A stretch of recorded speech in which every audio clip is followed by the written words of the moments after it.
Hi, everybody.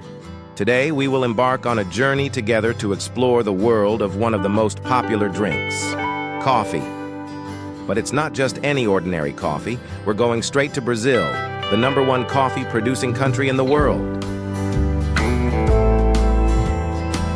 Did you know Brazil has more than 18 billion coffee trees and 8 million farmers who are dedicating every day to bringing us delicious cups of coffee? Brazil is not only the world's largest coffee producer, but is also famous for Arabica coffee, which is delicious and much more expensive than other types. Do you know why Arabica coffee is so special? That's because it only grows in highland areas with altitudes between 1,000 and 2,000 meters above sea level. And today, we will step into a typical coffee farm to understand the process of growing and caring for this top-notch coffee. Soil preparation is the first and most important step in this process. Farmers plow fields and level the land to ensure that coffee trees can grow in the best way. After the land is ready, healthy, pest-free coffee seedlings will be transferred to the field for planting.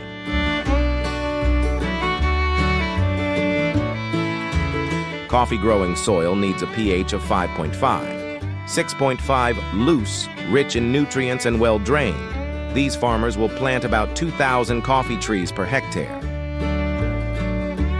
In 2023, the total area devoted to coffee cultivation in Brazil will be about 2.51 million hectares. Coffee-growing regions in Brazil mainly include the southeastern states, with Minas Gerais being the largest producer.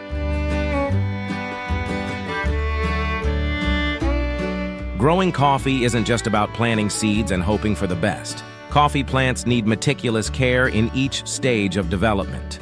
From watering and fertilizing to pest control, everything is precisely calculated so that plants grow healthily and produce high yields.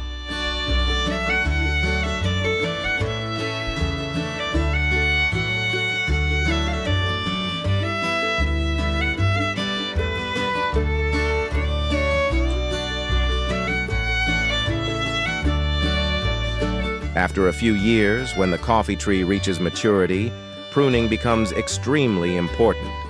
Farmers will prune unnecessary branches, preventing the tree from growing too tall and helping the tree focus on producing fruit. This also makes the harvesting process easier later. Did you know that each mature coffee tree can produce from 1 kilogram to 2 kilograms of coffee beans? After 2 to 3 years, the coffee tree is ready for its first harvest.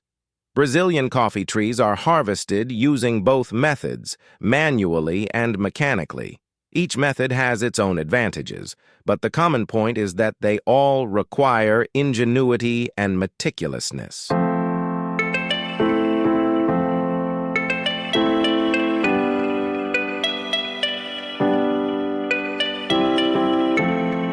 Do you want to know how a coffee harvester works? This is how coffee harvesters work. The machines shake the trees, causing the ripe coffee beans to fall. Then the coffee beans are transferred to the coffee truck. The capacity of the coffee harvesters can harvest up to 2 to 10 tons of coffee per day. The number is really impressive, isn't it?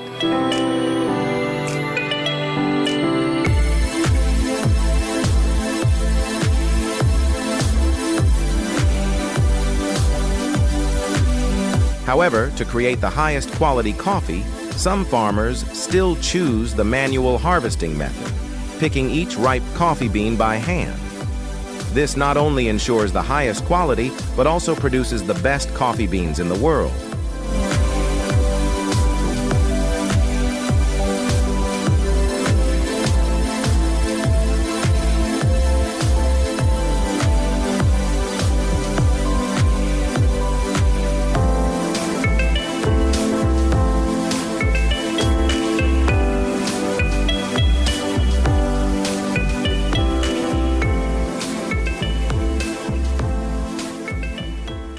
Once the coffee beans are harvested, processing begins.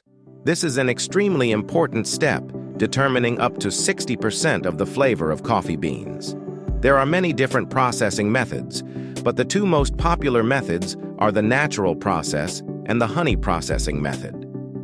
First, let's talk about natural coffee, also known as dry processed coffee, which is not only a traditional method, but also produces coffee beans with richer and more complex flavors. From sweet cherries to blueberries or strawberries, it's all condensed into each coffee bean. After harvesting, the coffee cherries are taken to the washing station. The natural process does not require the coffee cherries to be peeled immediately. Instead, they are kept intact and carefully classified. Only the freshest and ripest fruits are kept to ensure flavor quality.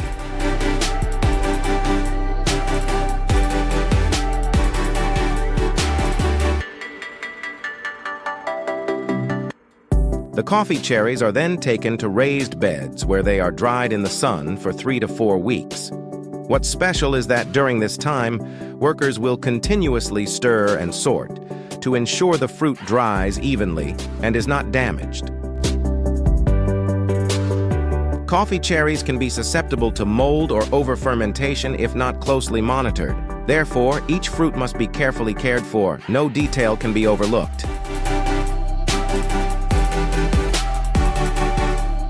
After the coffee cherries are completely dry and reach the ideal moisture content of about 11%, they will be transferred to the dry grinding mill. Here, the coffee cherries will be peeled using specialized machines, revealing green coffee beans, the main factor that creates the delicious cup of coffee we love.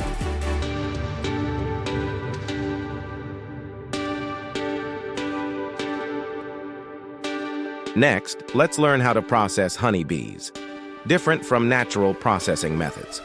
After harvesting, coffee needs to be peeled immediately, usually within 8 to 12 hours. The shelling machine will remove the outer layer, but retain all or part of the mucilage on the coffee beans. This is an important factor that makes the difference in the honey method compared to other processes.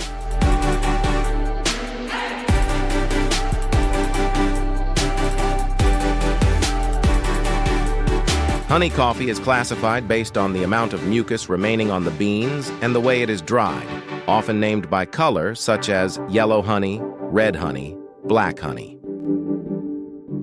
After peeling, the coffee will be immediately sent to the drying area. Depending on the type of honey coffee and weather conditions, the drying process will be adjusted accordingly. This is the most important step in the honey coffee processing process. The honey method creates unique characteristics for each type of coffee. Yellow honey tends to be lighter with subtle fruit flavors and acidity similar to washed coffee. Red honey has a deeper fruit flavor, deeper sweetness, and a soft body. Meanwhile, black honey has strong fermented characteristics with a complex flavor similar to wine or brandy, with a full body and creamy texture.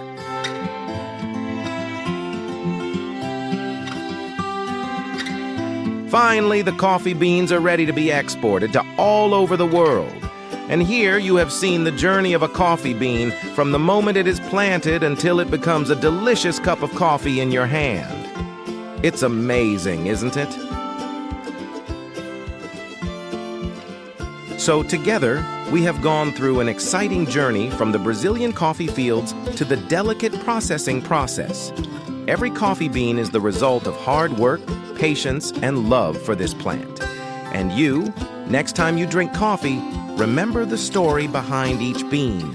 If you like this video, don't forget to like, share, and subscribe to explore more interesting journeys with me. See you in the next video.